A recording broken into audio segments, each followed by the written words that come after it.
Just recently, I was on Twitter, and I had asked a lot of you, what can I speak to? Because the staff and I, all the people that graciously dedicate their time to make this happen, we all want to make sure that this is the most on point that we can make it. I never want to just ramble. I always want to speak to the most hard-hitting, critical issues that you are facing, because I've probably been through it if you're an unfaithful, or I've probably been on the other side of it if you're a betrayed. And so I put this question out, and one of the most common questions, one of the most common requests that I received was, how does the betrayed spouse regain their confidence after infidelity? It was such a great question. It forced me to have to revisit some thoughts about, man, how did my affair affect Samantha's confidence? How did my affair affect her in terms of her regaining her confidence? It was a great question from a lot of people, and I'm so glad that you asked it. Now, this is my disclaimer. I am not a betrayed spouse. I have helped a lot of them. I have lived with one for 11 some odd years. I have processed a lot, and I have asked other betrayed spouses for some insight from them as well. So today is probably just part one, and there will be more parts to it. But here's some thoughts that I think will encourage you and give you some perspective. The first principle is to understand that it's oftentimes after the disclosure of infidelity that the betrayed spouse starts their journey, and they start to come to grips with how much the opinion of their spouse shaped them or formed them or affected them. It's amazing how when our marriage goes to absolute upheaval and appears to maybe even be over, and with respect, I know some of you, your marriage is over, so I'm completely empathetic to that.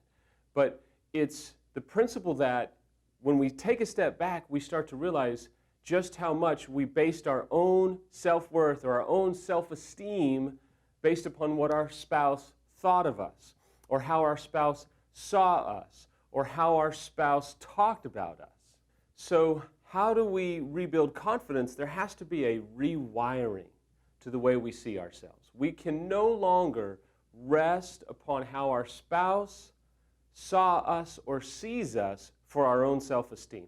We have to find a new source, a better source. We have to rewire our self-esteem, not based upon what our spouse thinks or feels, but if you're a Christian, based upon how God sees you and how your self-worth rests in His love, His affirmation, and His security. If you're not a Christian, you have to begin to see the dignity of your own self-worth is not based upon the love and affirmation of your spouse, but is based upon how you see yourself, and is based upon the fact that your dignity doesn't come from just how your spouse saw you, treated you, thought of you, or what have you. It comes upon your own self-worth, your own self-love, your own dignity based upon the fact that you don't need them to affirm you, that you can affirm yourself.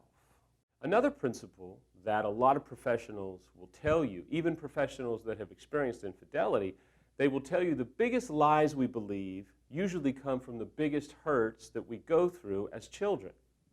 And the thing about infidelity, and I hate to say it, but it's just a cold hard truth, is infidelity causes the pain from our childhood, whether it be rejection, whether it be insecurity, whether it be trauma.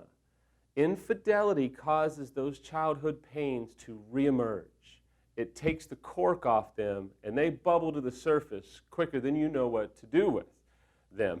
I mean, it is overwhelming how our childhood trauma, our childhood origin issues rush to the surface when infidelity happens, especially for the betrayed spouse, because it reveals some hidden pain and hidden trauma that we maybe never processed.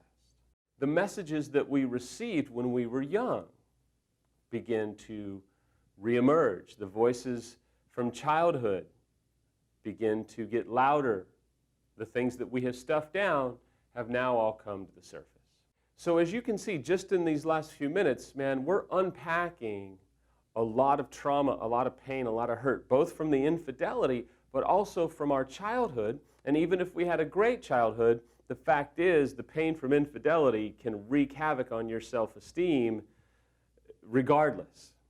And so one of the ways that you can regain confidence is by getting healthy and doing recovery work even though you're in pain.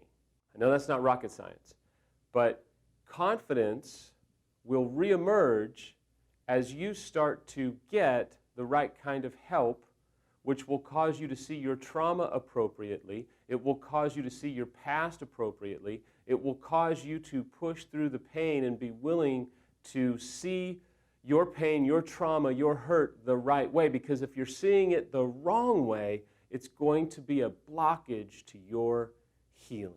So in order to regain your confidence, you're going to have to be extremely passionate about getting help and being willing to confront the damage. If you run from the damage, you're going to find that your confidence does not flourish. You're going to find yourself feeling more shame, more trauma, more confusion. You'll be tempted to hide. You'll be tempted to just run from the pain. And as long as you're retreating from the pain, you're making yourself vulnerable to more pain.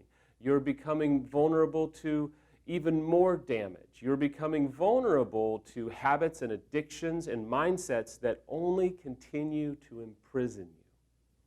As you can tell, we're going to have lots to talk about in terms of the betrayed spouse regaining